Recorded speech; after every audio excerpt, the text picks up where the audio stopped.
1 वाजलाय. अरे बापरे, मग आता मला प्रवचनाला जायचं.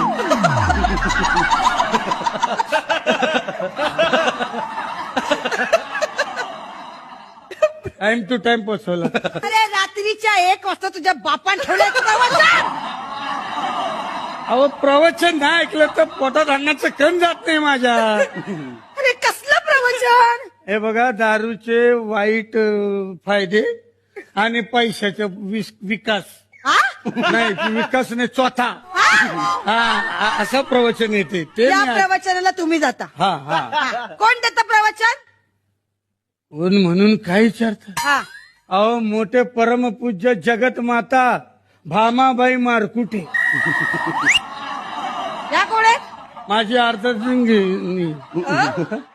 हा? अर्धांग. हा? 1 मिनिट, तुम्हाला नीट सांगायला लागेल. हे माझं पूर्ण